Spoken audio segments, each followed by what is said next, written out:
Which Bengals do you need to start with no Jamar Chase available to Cincinnati this weekend? How do you handle the Seahawks running back situation? And what are the moves that you need to make to get to the top of the FFPC main event and the Fantasy Pros Championship round leaderboards? Plus, the 7th place team owner in the Fantasy Pros Championship, John Donaldson, swings in to talk to Damien Wicks, Jake Ferguson, and much more. We've got a great show for you. Ferrell Elliott is here. I'm Eric Balkman. Stick around. Your high-stakes fantasy football hour starts now. Can't stand the pressure. I've seen greater men than need a lesson. Broadcast live and heard around the world, you are now watching the most entertaining hour of radio on the planet. Welcome to the High Stakes Fantasy Football Hour presented by myffpc.com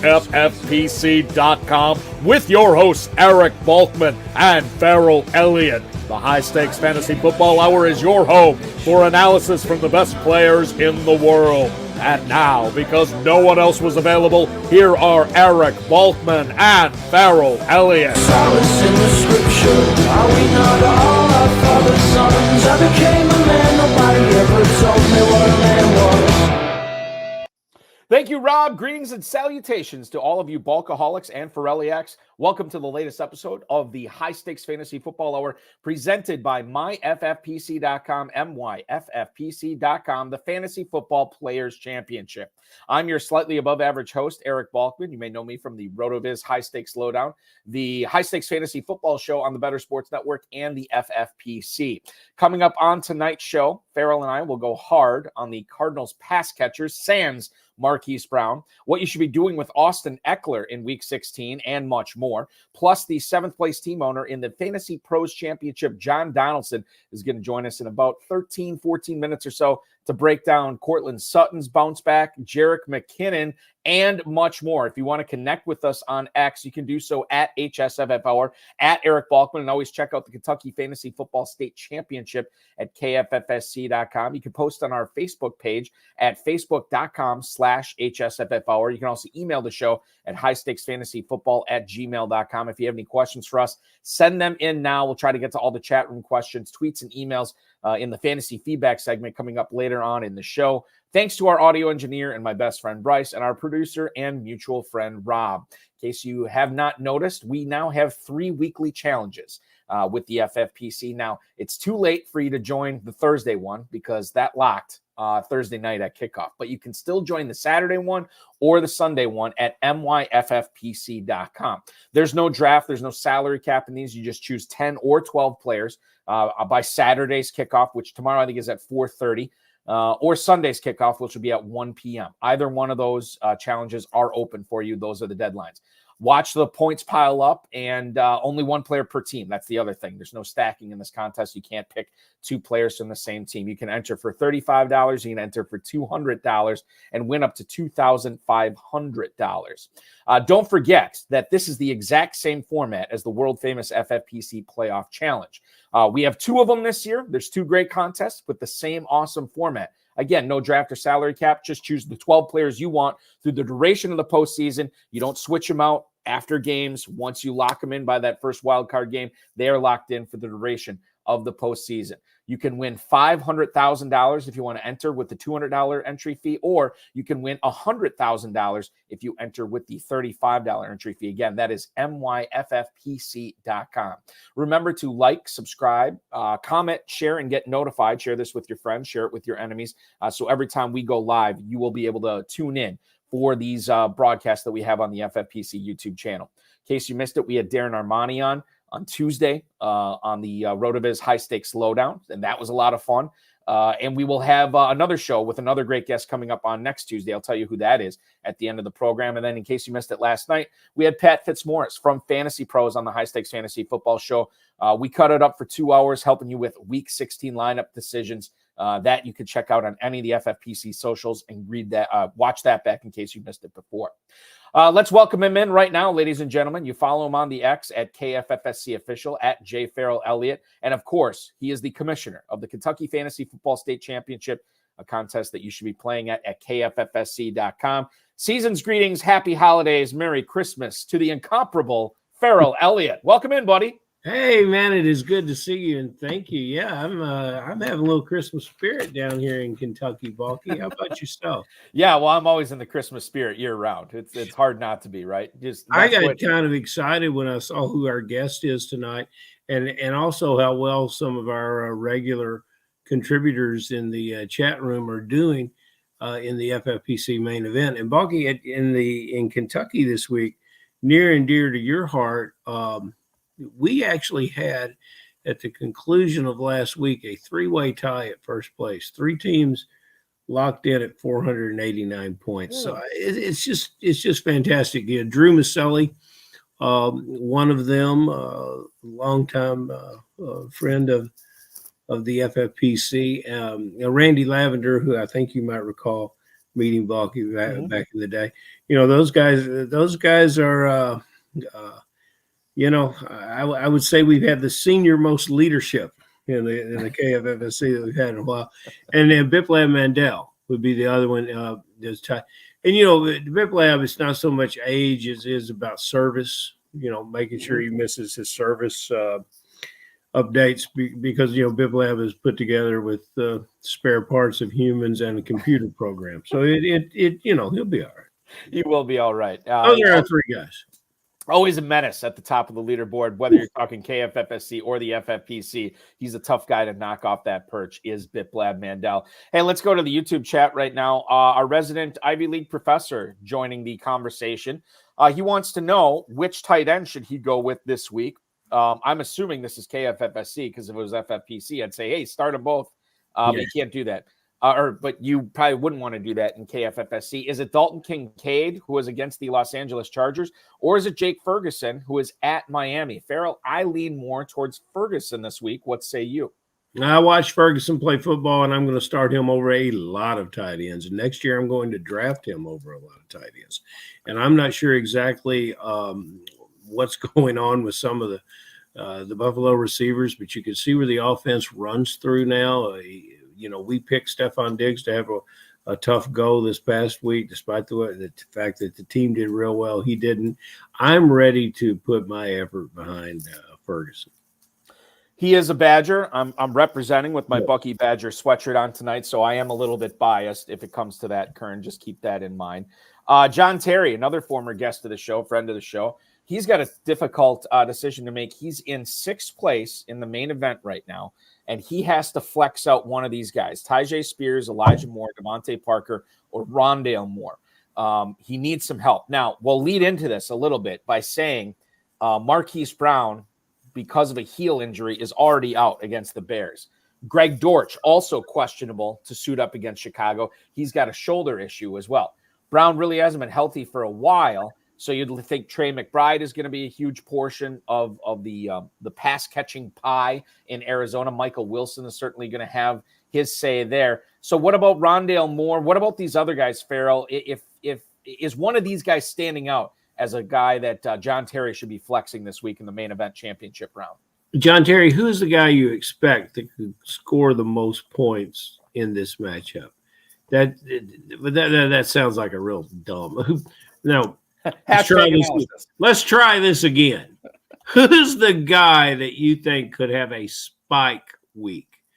Is it Spears? Could he bust a big run? He looks good carrying the ball. He looks good catching the ball. Parker had a 16-point game earlier in the season. That was about his best effort. Is 16 points going to win this for you? I don't know if it is. Rondale Moore.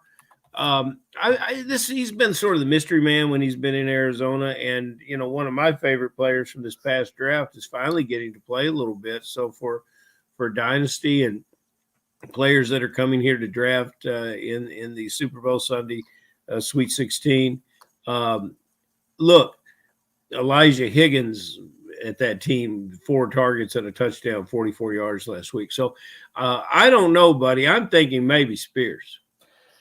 I think Spears, if I was playing in a closed 12-team league, I think it'd be Spears for me. But John Terry is not. He's playing in this national competition. He's trying to beat out hundreds, thousands of teams, whatever it is, in the championship round. Joe Flacco, And I know he's in sixth place. So he wants to protect the lead, and Spears might be the choice there. I'm going to stump for Elijah Moore here, and here's why. Since Joe Flacco took over as the Cleveland Browns starting quarterback, he has thrown 44, 45, and 44 passes. His arm is clearly fresh, Ferrell. He hasn't been throwing all season, and now he's throwing it like it's going to go out of style.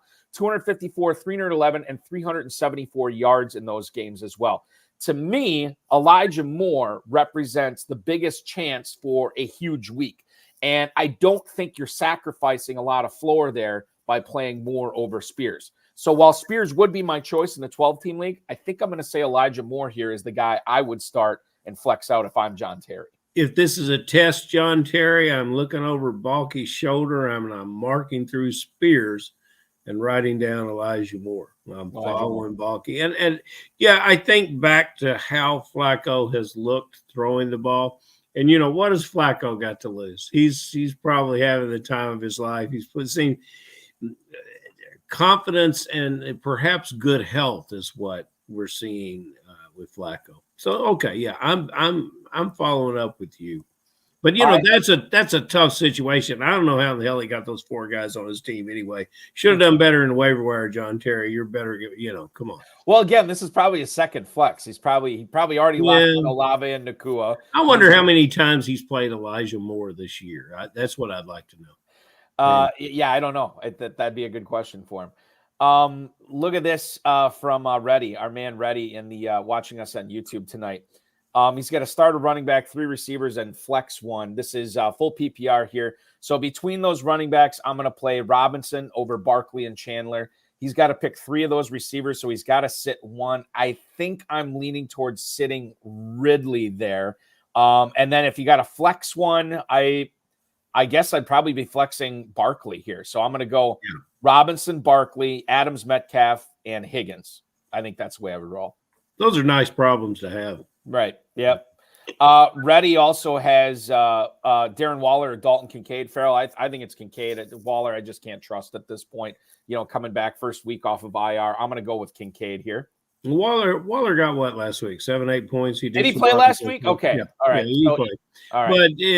But let's go with Kincaid. Dawson Knox did not contribute last weekend, is my understanding, even though he was active for the game. So yeah, let's go with Kincaid. Yeah, I'm just seeing it now. 4 for 40 for Darren Waller against the Saints last week. So, and then Kenny Stay Trill, full PPR flex. He's got to start 1 wide receiver, 2 flex here. Higgins, Ayuk, Mixon, Bijan Robinson. I'm playing Ayuk for sure. And I got to sit one of these other guys. I think I'm sitting Higgins here. So Ayuk, Mixon, and Bijan is who I would go with. You're going to sit Higgins in this situation? I would sit Higgins, yeah. I mean, Chase is on the bench. The volume for Mixon, the volume for Robinson, I'm going to go with those 2. And Ayuk, I've been a huge fan of this year. I know he's got the tough matchup on Christmas night against the Baltimore Ravens, but I think he's too talented and too good. And that Reiner's offense is humming too good right now to bench him. I questioned Bijan Robinson when we talked about volume because 60% of the plays doesn't suggest volume, plus musical chairs at quarterback. Higgins, there were 10 or 11 Cincinnati Bengals that caught balls last week, 9 to the tight ends. Balky, you'll be happy to know Irv caught 2. Irv I'm thrilled. It's a Merry Christmas, Ferrell. Yeah. Now it's a Merry Christmas. The guy I like, Tanner, caught 5. Okay. Again, those are problems to have, but I'm not going to put Higgins on the bench. I'm going to figure out a way to play Higgins. Okay. All right. So you're saying that, Barney Newkirk. That's a horrible problem to have. And by the way, John Terry's saying this. He's saying the Philly defense is not great any longer. Yeah. And I would say for fantasy purposes, he's probably right. And I don't know if it coincided with Matt Patricia taking over. I think before Patricia became the defensive coordinator this season, I think they were already having problems. You can see some cracks in the wall there. So I'm with him on that. And then the last one from Reddy, I think we answered this already. Barkley over Chandler. I'm saying yes. Yeah, you have to, although I really did see what everyone had to. Everyone who was high on Chandler in the preseason, you can certainly see why now. I think the Barkley. I know, as Hudson just pointed out in the chat, Eagles are still tough against the run, but Barkley's going to catch passes too. So, and I know Chandler will. I know he gets the Lions. I still like Barkley a little bit better than Chandler. It is close though. We talked about Marquise Brown. Let's talk about Jamar Chase here for a second, and I'm going to let you expound on T. Higgins here. Chase is out for the Steelers game this week. He has an AC joint sprain after they won in overtime last week. Ian Rappaport, after the injury, said that week 17 is no sure thing with Jamar Chase, so he may be out for the championship round. He talked about how Jake Browning distributed the football this past week when when Chase was out. Higgins is the guy that you like here, and I'll be honest with you, after listening to you talk about him here for a little bit, I think I might have to go back and find a way to get him in my lineup here as well. This is a guy that, absent Jamar Chase, he would be the alpha on this team. And I think somebody's going to pay this guy to be an alpha on their team next year. I had a dynasty trade offer earlier today. Somebody trying to get T. Higgins off my roster. And I politely told him, like, I think I'm going to see how free agency works out for Higgins. I think he's going to get paid, and he's going to be a number one receiver this weekend, Ferrell. Yeah. And, he catches, look, he's going into a free agency year. Chase is sidelined. He's got all lights on him. And he's the kind of guy that catches the ball outside of the window. He can help the quarterback. He's got the one thing I like about Higgins, is I've always liked about him, is his strong hands. Once he gets his hands on the ball, and this quarterback's pretty accurate. Mm-hmm. Once he gets his hands on the ball, he's going to make the catch. And, the Cincinnati Bengals passing attack, it looks like, with Chase and Boyd and Higgins, you begin to think, well, this is a very deep pass. Not really. You take any one of those guys. If you took Higgins away, even if you took Boyd away, the players that are stepping up are not quite that equal. So I think a great deal of it goes through Higgins. I think we're beginning to repeat ourselves about it. But you know what? There's guys that have made big moves in fantasy football, relying on Higgins and have been rewarded. We call up Craig Campbell, talk to him about it. Mm-hmm. So let's, in the spirit of Craig Campbell, let's go Higgins. Higgins is a guy that I think I have him on a few teams, and I'm going to have to find a way to get him in. Mm-hmm. Now, what about this from Ty R? This is an interesting start-sit question. He's 122nd in the championship round of the FFPC main event. He's got to pick these guys at his second flex, one of these guys. George Pickens, Zay Flowers, and Dontavian Wicks, who we're going to get in with our guest, John Donaldson, just in a couple of minutes here. If Reed is out, he likes Wicks. Now, the problem with this is Pickens plays tomorrow. So you're not going to know if Reed is out or not. I will say that based on what I've read and saw today, I do think Reed is going to find a way to play this week, so I wouldn't count him out. To me, if you can only play one of these guys, Ferrell, it's got to be Zay Flowers. I know it's against the Niners, but it's got to be Flowers here. We last week gave Zay Flowers enthusiastically, and I think he put up around 2 points this past week. It's true, yes. And this answers the question that we asked the same thing about the great veteran Mike Evans last week. Have you seen Mike Evans have 2 bad games in a row? So at least we were right on Evans. And I think we'll be right on Zay in a chaser game. And this is a team. The 49ers are a team that Lamar Jackson's not going to run for 100 yards against. Mm-hmm. He's not. He's going to have to get rid of the ball. He's going to have to act a little bit more like a quarterback to make sure that body is still standing when the playoffs go. I think that there's a lot of I think there'll be a lot of direction towards getting that ball in Flowers' hands. We might see a couple jet sweeps. We're going to see a lot of very, very short horizontal passing. The vertical game, it seems like there is no vertical game. We had one of the listeners that talked about Beckham last week, and I think he was right about Beckham.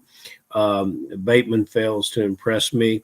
So I am all in for this game with Zay Flowers, and nobody's asked about Likely, but I will go ahead and say that this player is going to affect the way we look at Andrews next year. And if you have Likely on your roster, there's another guy that I got to figure out a way to get on the field.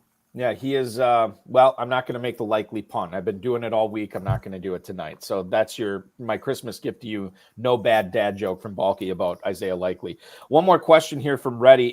This is an interesting one. If Trevor Lawrence plays, is Calvin Ridley a better play than Saquon Barkley? Trevor Lawrence did practice today. As far as I can tell, he's still in the protocol, but I think he's trending towards being cleared and going to be playing against the Tampa Bay Buccaneers in the battle for Central Florida this coming Sunday. If Lawrence plays, I actually do like Ridley a little bit better than Barkley, Ferrell. Weigh in on that. Do you like Barkley? Beg your pardon. Do you like Ridley better than Barkley if Lawrence plays? No, I like Saquon Barkley because of the way he plays football and what he's trying to do. This is an elite player in the National Football League. Ridley is an excellent receiver for a team that has a quarterback that is hurting. And you know, we talked about Joe Flacco being healthy. He looks like a different guy. Lawrence, I mean, he's gritty, he's tough, but he's a different guy too. And you know what, Balky, Kid Canada left Jacksonville. It was claimed by the New England Patriots. So his name's Nathan Rourke. So there's a, you know, I guess when you say, you know, Lawrence can barely walk and I'm still not on the active roster. So he's you know, he smells that cooking and moves on. So Lawrence is going to play. Let's hope he stays healthy, gets healthy, and can play at the way that fantasy drafters are counting on him to play. Because if you went into this with Trevor Lawrence as your quarterback, you had to feel very, very good about it. Right. And now, so I don't know if you have anyone else to play. I know we have someone else to bring on the show now. Let's get to our guest. He is a two-time FFPC league winner and sees only 6 teams above him entering Week 16 in his pursuit of a $1 million grand prize in the 2023 Fantasy Pros Championship. Please welcome onto the program the Big Bear himself, the 7th place team owner in the FFPC Fantasy Pros Championship. It is the incomparable John Donaldson. John, welcome in. How are you, man? Gentlemen, thank you very much. I greatly appreciate it. And Ferrell and Eric, it's a real honor and pleasure. So thank you for having me. Happy to be here and, you know, enjoy the show very much. So thank you very much for having me. Well, thank you. We always the checks in the mail. We appreciate all the compliments right at the top of the show. You're giving us a Christmas gift here with all that. So listen, I want to lead off with your WCOF experience, you know, going back 20 years now.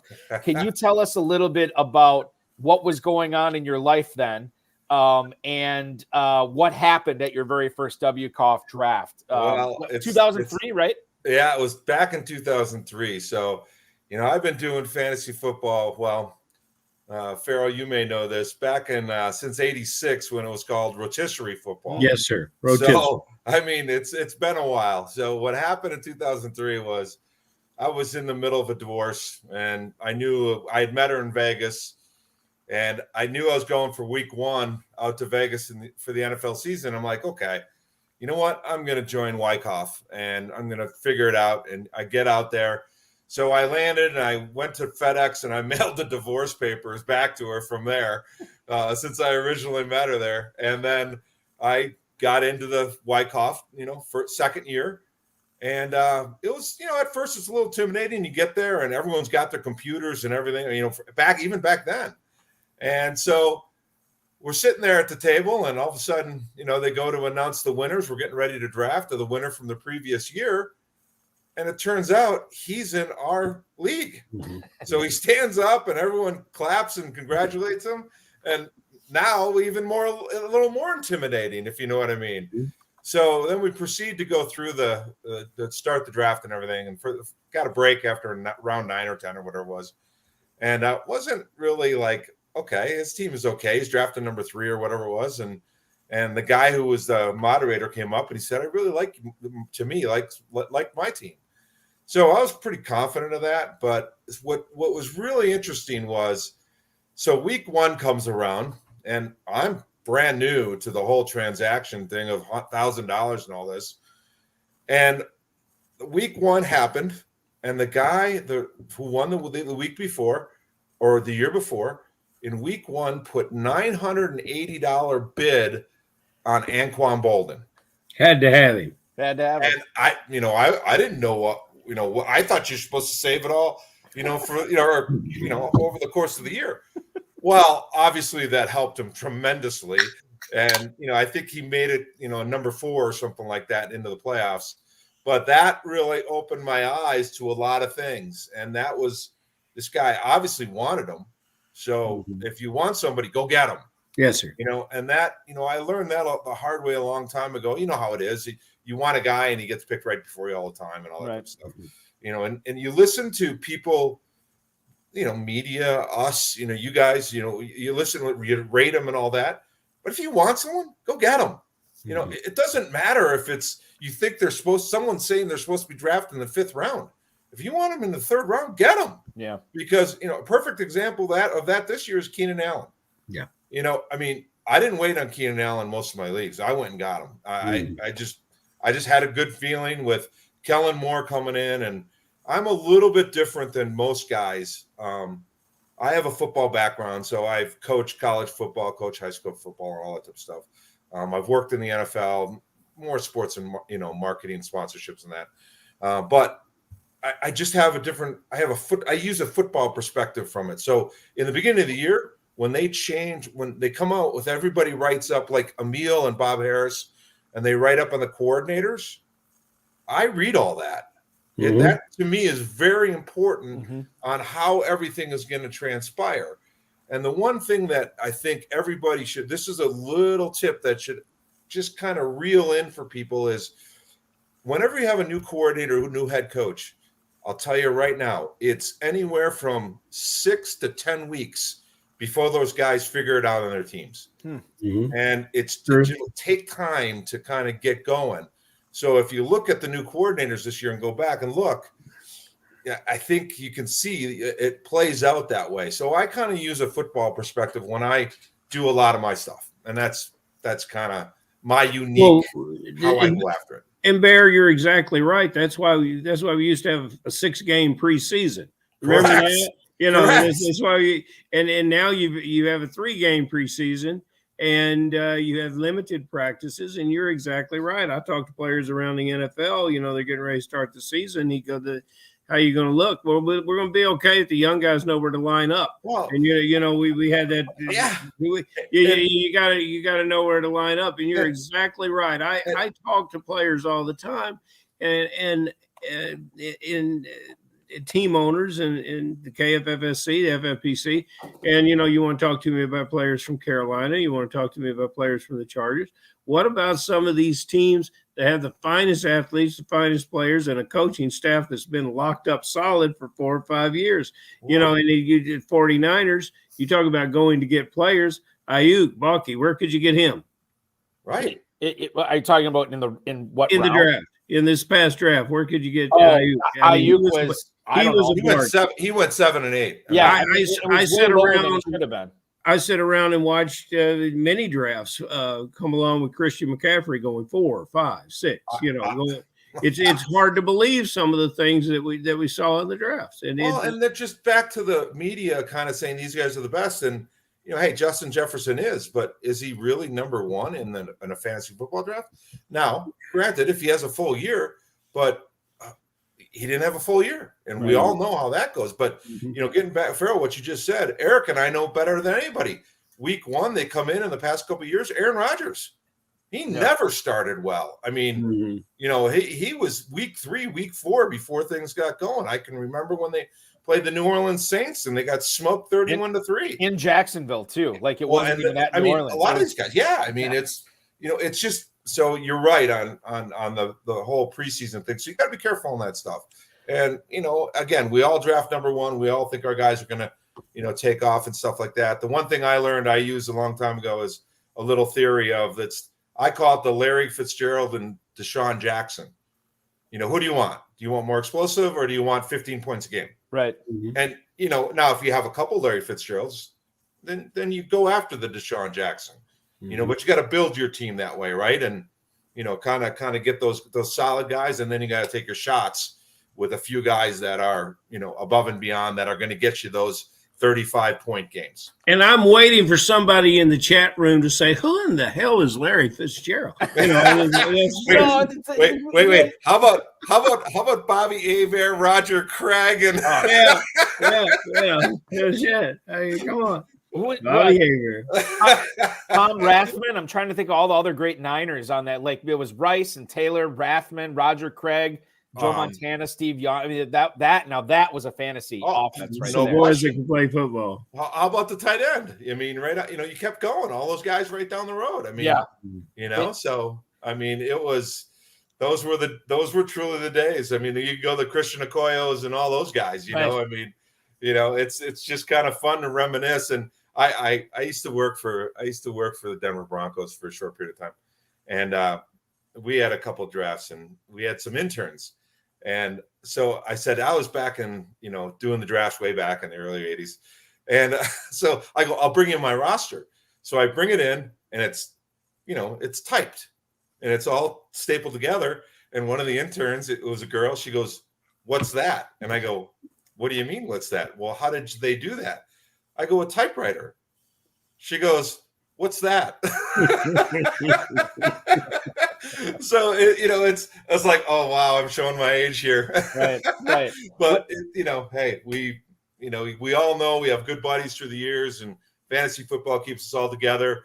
We all have friends that we haven't even met yet, right? I mean, it's just kind of one of those deals too. So it's a community, it's a fraternity, and it's a joy to be part of it. I'll be honest with you. I agree. I have to say this too, that divorce story reminds me because my wife watches these shows every now and then. And in case she's watching, I want to wish her a happy anniversary tonight. The divorce story reminds me of that. So happy anniversary, honey. I'll be home soon. But on top of that, happy belated birthday to you. So I know you had it about 2 weeks or 3 weeks ago. Yeah, it was about 3 weeks or so ago. So happy belated. I appreciate that. Yeah. You've already shared with us tonight, John, that you've worked as a high school coach, a college football coach. You've worked in the NFL for the Broncos. What are you doing nowadays when you're not hanging around the top of the leaderboard of the Fantasy Pros Championship? Well, everyone knows if you work in sports, you kind of travel the country, right? I mean, you go all over the place. And the story about me, it's kind of funny, is I moved to Colorado in 98, and 5 different times I moved away, and right up until 2014. And I took my niece to dinner, and I said, I got some bad news. And her name is Lauren. And she goes, "Why? What's going on?" I said, "Well, I'm moving to Florida." And without even missing a beat, because this was the 5th time, she goes, "That's okay. You'll be back." So 2 years later, I was back, and I started my own construction company. It's called Big Bear Deck Company, so hence the Big Bear. Mm-hmm. And I have Big Bear Contractors. So we do high-end decks and custom decks, and then we're doing a lot of different Big Bear Contractors is like interior or like some buildings and things of that nature, if you know what I mean. Mm-hmm. Metal buildings, all that type of stuff. So I'm very fortunate. One of my guys, my main guy, Jason, he's in a couple dynasty leagues. So we try to talk about a lot of the future stuff, which is great because you know how dynasty leagues are. I mean, Mm-hmm. Honestly, I know you're thinking T. Higgins, right?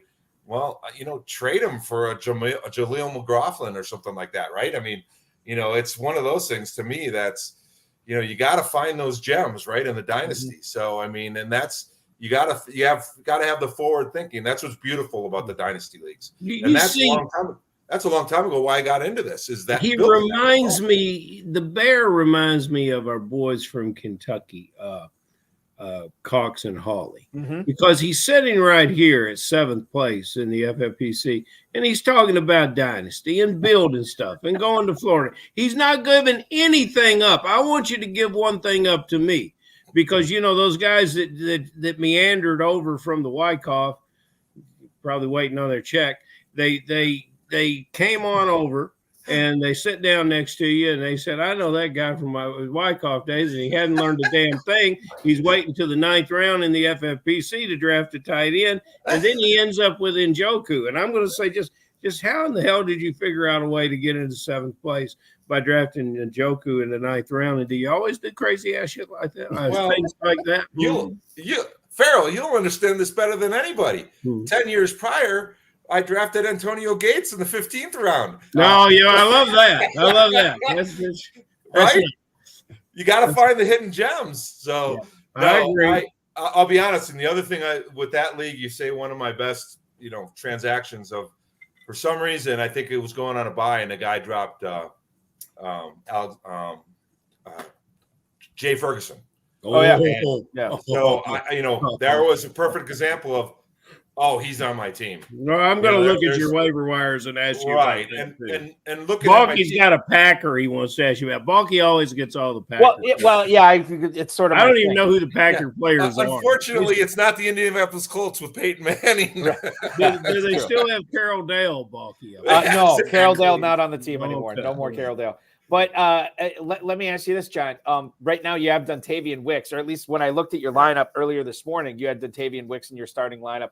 Jaden Reed is questionable. Christian Watson doubtful. Is Wicks going to stay in your starting lineup this week? Well, here's the thing. I believe in two things. One from early on and one right now. One early on is draft good players on good teams with great offenses. I mean, that's. When it comes down to it, and unfortunately, and this isn't a knock on any Bear fans, but it kind of is. I wasn't drafting any Bears this year. I mean, it just wasn't. Draft the Chargers, draft the 49ers, draft go right down the list, Cowboys and all that. But Dontavian Wicks, so that's kind of my theory when I start drafting. But Dontavian Wicks is absolutely staying in my lineup the rest of the way, and the reason is this. I'm sure Eric, you know this of all. I call him the Isaiah Pacheco of the wide receivers. This guy he's different. You get the ball in his hands, he's not coming down. Mm-hmm. And with, Jaden Reed's great, okay? But being a Packer fan, you and I questioned the 2-point conversion when they ran the ball to him, running around the corner. Not a good call. We're going, what is he doing? And he's going to be hurt. He's going to be banged up a little bit this week. I love the guy. Don't get me wrong. But Dontavian Wicks, he brings a different – so if you do, every team, everybody who has a favorite team with us, the Packers, Browns, Denver Broncos, just go right down the list. They hear the coach talk about people in the beginning of the year, right? Way back. And LaFleur was talking about Wicks. Mm-hmm. And, that's when you hear that. Now, he stepped into Lazard's place. So he's the guy who's running. He's going to be the blocking guy. So, he's going to take over that position. Well, he's going to be in the lineup. So for me, I don't care if Christian Watson comes back. Dontavian Wicks is in the lineup. And as you guys know, and we all know this, and the guys who've been near the top for years and all this type of stuff. Right now, all of us, we all have certain players why we're at the top, right? I mean, McCaffrey, CeeDee Lamb, you go right down the list, right? You got to have the one guy or two guys that is not going to be in other guys' lineups that you have a chance. You got to take that risk to kind of get above everybody else and accumulate. And it's like we all know, it's not the 15 points he scores. It's really over 30 because those other people don't have him in there. The outlier, and the difference maker. Now, I'll say something about the Green Bay Packers. Ever since Balky took to the air in Wisconsin, their drafting has improved mightily. I can't probably say, Balky, the investigative reporter that he is bringing the heat. And but something's happening over there, so I'm going to give credit to Balky. But and we gave credit to the quarterback. We liked the quarterback. I'm looking at your waiver wire, and now I see where you're making your big effort on this team. Jordan Love, which I'd be curious how often you've used him. We've been behind him on the show. I took a back seat to Ferguson and let Balky run with it, and he was right on Ferguson. More dead center, Balky, I think, than any player we talked about this year. And as soon as I saw the ball come off Brandon Aubrey's foot, I dropped every kicker, even Tucker. I dropped every kicker I could to put Aubrey, put the Dallas kicker on my team. So Aubrey is and he rewards us 2 weeks ago with 24 points. So the waiver wire, You may be getting it done at the draft, but the waiver wire has been very, very good to you this year with those players. Congratulations. Thank you. And we all know that that's part of it. You have to do that. You have to mind that. There's a reason why we always say draft kickers last. Like we all know that. I mean, there's no reason to have that guy, on there. And defenses, I think there's a legitimate claim not to pick them 12, but certainly to pick them 13 or like 14, 15, 16 if you really like somebody like Dallas this year. I mean, that's a great pick, but from Jordan Love's perspective, for me was I had Herbert by himself for like 3 weeks. And then I'm coming up and I'm going, yeah, okay, like this isn't going to work if we go in. I mean, I got to have some sort of backup. And I don't know, some guy dropped Love. And I'm like, you know what? He's right on that cusp of, I know he wasn't playing well, but we know, Eric, that he wasn't terrible. Right. I mean, some of the statistics might not have been great, but when he's got the longest downfield throws, they're just not catching them. And we know how often Watson drops them. Yeah. You're going like, hey, there's something going on here that's pretty good. And so I got to be honest, we all know, like, hey, we all hope that, I'd love to finish first and all that type of stuff. We know it's a pipe dream and all that type of stuff, but you got to position yourself week 1. Week 2 is setup, right? You got to be somewhere near the top, and then week 3 is, to me, you got to take that shot with a player or two that either people don't have or people aren't going to play. Yeah. And you might roll craps, but at the same time, you might hit the hard 8. And, so that's kind of where it's at on that. And you kind of, in my belief, that's kind of where I am. So I'm hoping for the setup this week, and I can kind of stick around up there and then roll the hard 8 on the last week of the season. Let's talk about Josh Palmer here. Is he that type of guy? Because he came back off IR, 4 catches, 113 yards and a touchdown his first game back. That was with Easton Stick. Obviously, no Justin Herbert. How relevant is he going to be over these next couple of weeks? Not only is he relevant, to me, he's going to be that guy that is easily 16 to 25 points the rest of the year. And, you look at it, okay, Easton Sticks, whatever. He's not, he's okay. He's good. But their offense didn't change the whole year. So if they can just kind of move the ball a little bit, I think the Raiders game was a little bit of an anomaly, right? I mean, they throw the game out. So they're still going to, be okay. But I think we all know they're not playing Keenan Allen the rest of the year. So they got to go to somebody, so, and I think Eckler too will have a better end of the year than he's been having, to be honest with you. But Palmer is, he's in my lineup if I can.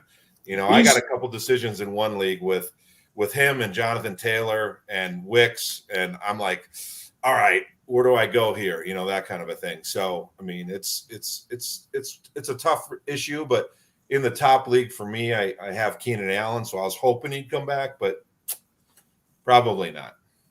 Easton Stick, after had to look at what happened in the Raiders game and then come back to the facility and realize, hey, I still got a job. So It can't get any worse. It's only going to get better for him. Here's a question. With your background in coaching, this is perfect. Question for you. You take a look at Jerick McKinnon and all he's done, and he comes out, and when they call on him, he comes out and it's impressive. And it always seems to be in the last quarter of the season, and you expect him to be more of a guy the next year. And he disappears into a rotation where he appears to be the last in the rotation. Now he's done it again. As a coach, how do you put that type of production and let Isaiah Pacheco return to his normal volume? Or do you say, look, we're Pacheco's coming back. Let's play them both. Let's get how do you handle that, and what do you think the Chiefs will do with it? Because this is a big thing. Pacheco's going to be a key player. No question. But it's a matchup thing. You come back with Pacheco. I mean, you got to have when you're. There's two things I grew up way back under, watching Purcell's and certainly Lombardi and all that type of stuff. And why the Chiefs haven't run the ball a little bit more, they got a great offense, and Andy Reid's awesome. But when Pacheco's running well, even when they don't have anybody, I made huge mistakes on Tony this year. But Pacheco is, he's a great running back, and he gets the points. So I believe he will come back and get his points. But McKinnon is pure matchup, and you have to look at when you look at these things, like the Patriots, they really aren't that great against the running back, against a guy going in the flat and things of that nature, So to me, you have to look at the matchup in McKinnon. I don't think you can just throw him out. Obviously, last week with Pacheco being out, if you're in a bind, McKinnon was an easy start. I started McKinnon earlier in the year because of the matchup, and that's when he scored his lone touchdown. So you just have to really kind of dig deeper. And I think what happens, and this is what I tell a lot of the guys, specifically my guy Jason. He's only 29, but when you look at fantasy football and you do all this, and I look at it from a coaching perspective all the time. I really do. But when you look at fantasy football and you think something's going to happen and you really believe it, and all these guys are saying, giving you all this information, well, that's great. But you still have to make the decision. And when you make the decision, you got to live with it. And that comes down to coaching, and it comes down to your question about, should we play Pacheco? Should we put in McKinnon, and how does he match up against the outside linebackers, on running your rub routes and things of that nature? And so, that comes down to that. But I mean, honestly, what happens a lot of times in fantasy football is guys listen to the guys on the internet and read and all this type of stuff, and then they make a decision based on that instead of what they believe and what they see. And what they see. When fantasy players start talking to me about how players move and how excited they are, the physicality and things like that, I say, well, hell, he's going to have one of his better years he's ever had, especially if the guy's good in all other aspects of the game. Because when they start talking about player movement traits and characteristics, I say this guy's really getting it. The other thing is that I think we all know, being a little bit older, is, and specifically from the year before, but certainly the past week, do not base their performance on starting next week on what happened last week. Yep. You literally have to have, turn that one off and say, we're trying to push it out there, saying every week is a new season. It really is. And if you don't look at it like that, and that's coaching too. So you really have to look at each week as brand new, even though it's influenced a little bit by what happened the week before, right? I mean, and let's talk to the Gabe Davis owners, right? I mean, how many times has he thrown a donut this year, right? But, you come down to it this year, right now, and, he's going against the 30th ranked defense, or, pass defense for sure. So should you? I don't know. I mean, he hasn't really, done anything, but honestly, he could hang a 20 spot in our game.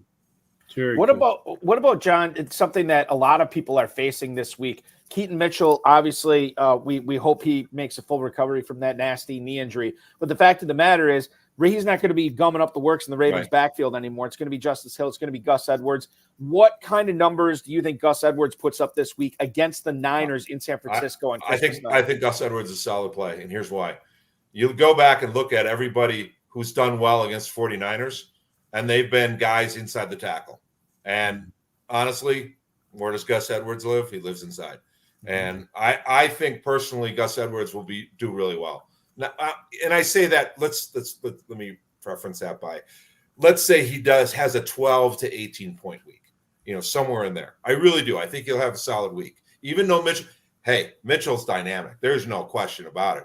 I mean, I made my mistake this year, and I know a lot of guys are with me. I drafted J.K. Dobbins in probably 80% of my leagues. Wow. And I missed, but on the flip side of that, I probably drafted Mostert in 70% of my leagues. So I got lucky, you know what I mean, on that side of it. So, but Ravens, as great as Lamar Jackson is and all that, And, you don't base Zay Flowers on last week by any means. This week is a whole new week, and I do like Isaiah Likely. But I do think Gus Edwards will have a solid week. They can't win the game without running the ball. There's no way. They're going to play defense for sure. And the old adage, defense wins championships, but they got to be able to run the ball to keep the 49ers, off the field. And so I think Gus Edwards is a big part of the game plan this week. When we were kids, the family would always save the biggest gift for last, and I think that's where we are with Christmas weekend football, because this night of Ravens, that's the big gift of the weekend. It really is. I mean, it's just a prelude to that. What's your toughest decision you've got to make this week? Well, I don't really like him, but I played him last week. It has Terry McLaurin, and had a great week. So obviously the first thought is play him again this week, right? Yeah. But he's playing the Jets. Yeah. And I mean, that's not a good matchup.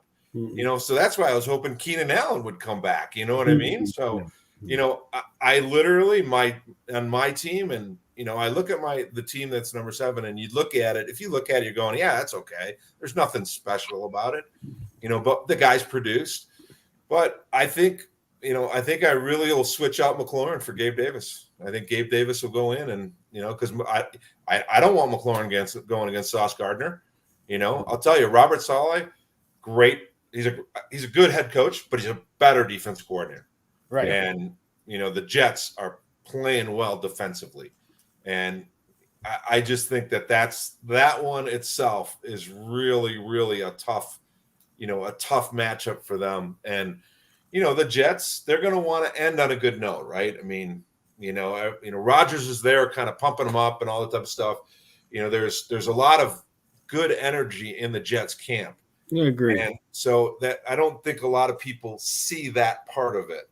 So I do think the Jets will play really well this week. And I'm scared for McLaurin. I really am. I like him, but I don't know if I can leave him in the starting lineup. Yeah, it would be tough. It's a tough sell. It's a very tough sell. Now, John, we do have a couple of emails from you. I think you just answered one. Al in New York against the Chargers this week, Khalil Shakir or Gabe Davis. You're saying Davis over Shakir then, right? I think it's a toss-up, but I do like Davis. He's one of those guys that we all know, 2 years ago, right? I mean, he had 4 touchdowns and 200 yards. I mean, there's a real good chance that, the Bills need to win. Chargers are lost. I mean, the scary part there is that game could be, 30-0 in the first half. Yep, exactly. Yeah, exactly. It's a great point. The other email we have, Ron in Midlands, Texas. Can you explain how Courtland Sutton has had such a great bounce back season? Thank you, John. Thank you for the email, Ron. We appreciate you. Courtland Sutton, I mean, this is right your neck of the woods. How did he put this campaign together this year, John? 2 words, Sean Payton. Courtland Sutton is Michael Thomas. It's really obvious, and everyone likes Jerry Jeudy. I don't know that the guy will be there next year.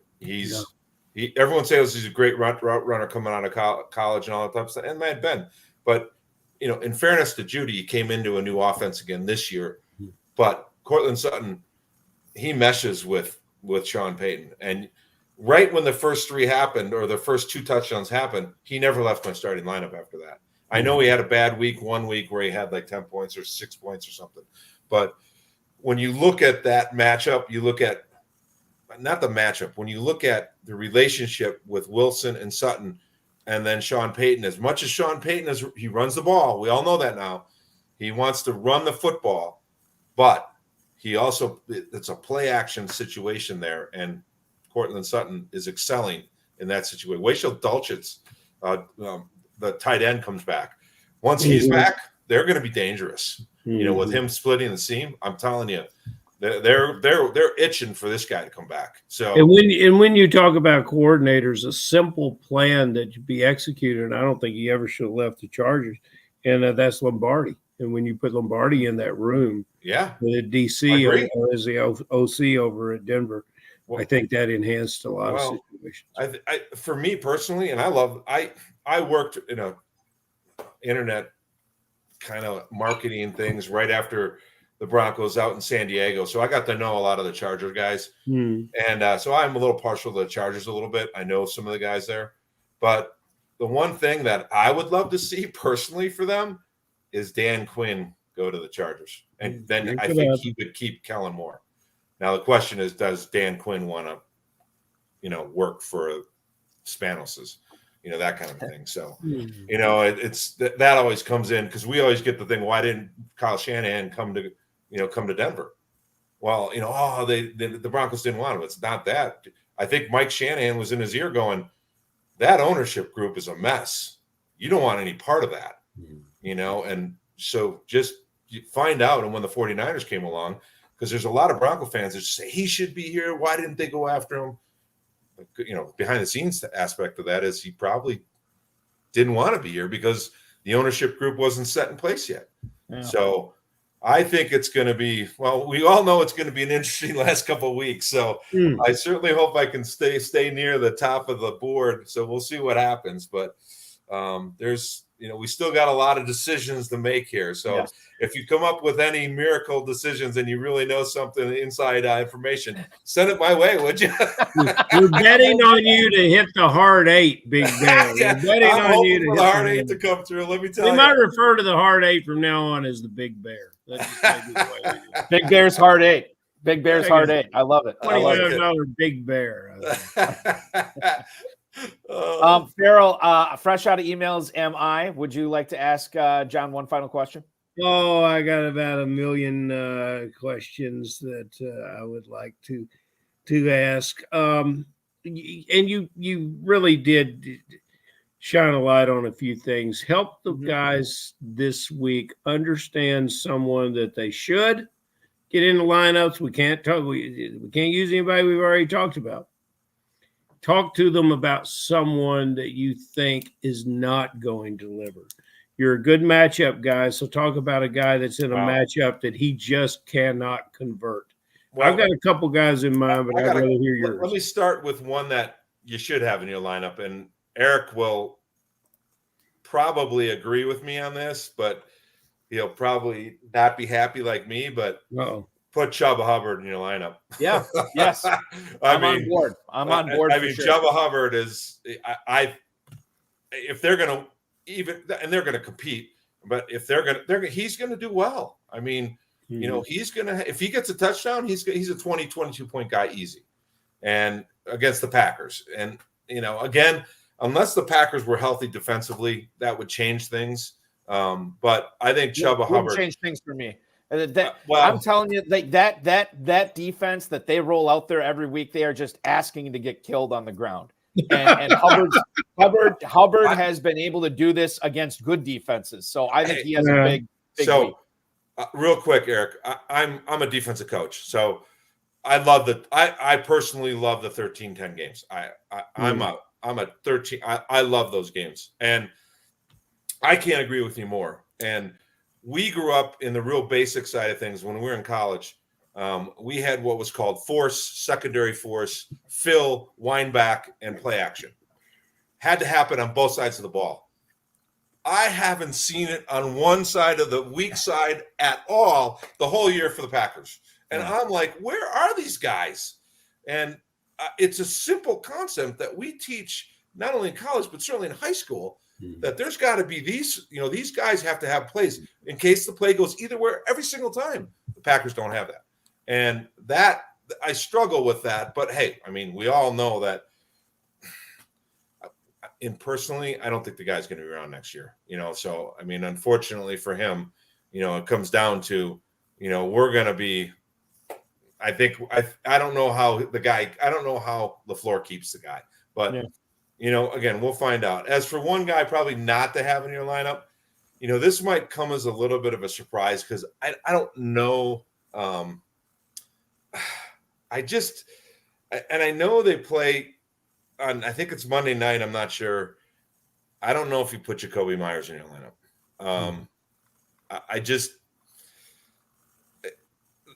We all know that he struggled the past couple of weeks, and they're probably going to take away Devontae Adams, but I don't know that I would risk him against the Chiefs. The Chiefs are really balanced in the secondary, and we all say that, right? And all of a sudden the guy goes off and has 30 points. But yeah. I really think the Chiefs, they're playing for something. Yeah, coming down to it, they got to really shut everybody down. Devontae Adams is going to get his 8 catches for 70 yards, and I think they, if I was defense coordinator there, I'd take away everybody, let Adams get whatever he is. And the Raiders want to see a little more Trey Tucker, who shot, right. and the tight end. That's exactly the tight end right, was coming alive there. So that's exactly right. That's exactly right. That's a good one. So that is a good one for sure. And I will say that Trey Tucker wasn't even on my radar until last week, and now I'm looking at him for dynasty purposes. Absolutely. So we'll see what happens with him. John, listen, this has been so much fun. I apologize we kept you a little bit later, but so thankful for all the entertainment and the information that you could bring to our viewers and to me and Ferrell tonight too. Right. 7th place in the Fantasy Pros Championship. Hit that hard 8, baby, and we'll have you back on Thanks, when you win the $1 million again. You guys are a world of information to all of us, and keep up the phenomenal work. We really appreciate having this type of feedback back and forth, and having people on that can give this type of information. And you guys have a platform to deliver that, and it's been phenomenal. So great job, and kudos to you guys. Congrats. And thank you very much. Merry Christmas to you and all your families and all the listeners. And we really appreciate it. And I look forward to, meeting you guys in the future. Absolutely. Merry Christmas to you, John. Right. Be good. Enjoy week 16, dude. Yep. And let's root for that hard 8. Hard 8, baby. The big bear hard 8. Let's come. All right, guys. Merry Christmas, dude. Thank you. That is John Donaldson, the 7th place team owner in the Fantasy Pros Championship. Heading into week 16, what a treat it was to have him on. And pick his brain. And certainly anytime you get a guy that not only is this high up on the leaderboard, Ferrell, but has a football background, but we could have done this for 3 or 4 hours. Well, you can tell he loves football. And he reminds me of the kind of guy, when I was especially getting my start as a player agent, I'd look down at the lobby bar and I'd see a bunch of old heads down there that, were lining up for the late night happy hour. And I would go down and I cut my teeth on learning football between 10 p.m. and 1 a.m., with guys like him sitting around the bar telling stories. And it's a great way to realize that when you have a guy with that background coming in and playing fantasy football, and he was in, he should be proud of his marketing department work with NFL teams, because that's the one job that if you're good at, you really keep. The head coach has got to have a winning record and maybe get in the playoffs a few times. You just have to keep selling. Yep. And I think Big Bear could probably sell all right. I think he could too. That's what I'm thinking he could do. I think we're going to put a cap on the show tonight because we're a little bit past 10 o'clock. And it is my anniversary, so I should be getting home here shortly. But happy anniversary. Thank you, Ferrell. I appreciate it. I will say that everybody needs to be going to kffsc.com. Remind me again, is that the place that you want to go in order to get, I don't want to say like verify or anything, but confirm their appearance at the Super Sunday party? Right. The party and draft, 96 spots. We've got about 30 remaining. We also have a big payback, which is $1,000 entry fee. There, the Super Sunday is $300. Come and play as much as you want, as little as you want. Thanks for outreach of our old pal Chuck Root, who joined 3 teams. He's the latest guy to jump in. We're going to have a sellout, and we're going to have it quickly, Balky, so I want you to get your teams. Yep. But, it's a great way to get started with us. And, if the demand exists, we'll add not within the umbrella of the Sweet 16, because that's limited to 96 teams, $300 entry, $10,000 grand prize, but we will have a big payback, and perhaps we'll add a couple of ancillaries if we get a few more people down there that want to draft. But it's a great place to come and be for the game. I'm on it right now. KFFSC.com. Click on the Super Sunday Sweet 16s. Click on the Super Sunday Big Payback if you want to get registered for those. Again, KFFSC.com is where to go. My goodness, what a show. Merry Christmas to you, my friend. Very thankful that you have been my co-pilot on this journey all season long. And we got some big prizes to award, not only in the KFFSC, but in the FFPC in the next coming weeks. And hopefully we'll get some of these winners on the show tonight, on the show in the coming weeks to talk all about it. Ferrell, have a great holiday season. We'll do this again next Friday.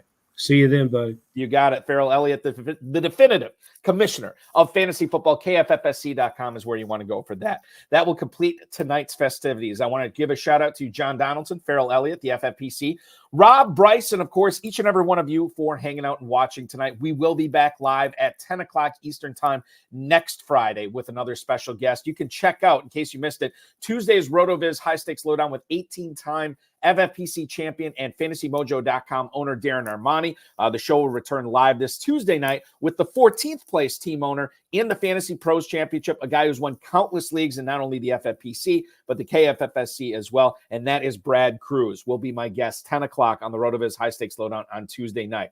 You can check out the High Stakes Fantasy Football Show on the Better Sports Network on any of the FFPC socials in case you missed last night's show. 2 full hours with Fantasy Pros, Pat Fitzmaurice, a really fun time with him. And then this coming Thursday, we're going to keep it in the Fantasy Pros family. Nate Polvolt will be my guest co-host for the show. That starts Thursday at 7 o'clock, leads right into Thursday Night Football. Go to myffpc.com to play in the FFPC weekly challenges. You can play in the Saturday challenge, the Sunday challenge. Remember, Saturday locks at 4:30 tomorrow. Sundays will lock at 1 p.m. You can play with 10 players or 12 players if you want to play with kickers and defenses.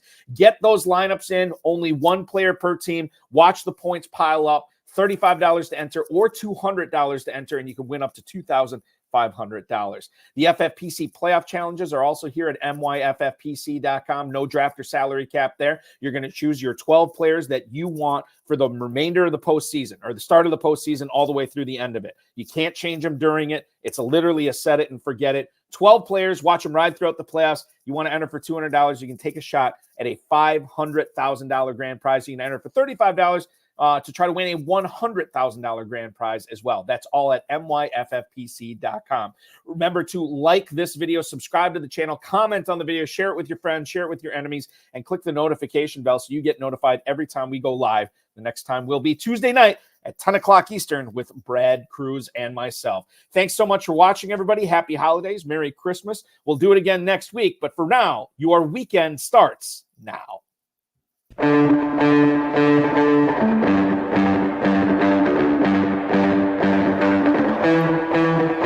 This has been another episode of the High Stakes Fantasy Football Hour presented by myffpc.com. It was broadcast live and was watched around the world. Balky and Ferrell will be back next week with more analysis, more interviews, and more advice from guests much smarter than they are. Thanks for watching, and we'll talk with you again next week. Just a final courtesy, I want to remind everybody that we have a 4:30 kickoff tomorrow. So make sure you're getting those lineups in early for Week 16. 2 games tomorrow night. One is going to be on Peacock, the Saturday night game. But make sure you get your lineups in for that and then get them get those players in lined up for 1 o'clock on Sunday. Happy holidays, everybody. Merry Christmas, and may the ball bounce your way this weekend. We'll talk with you a week from today. Thanks so much.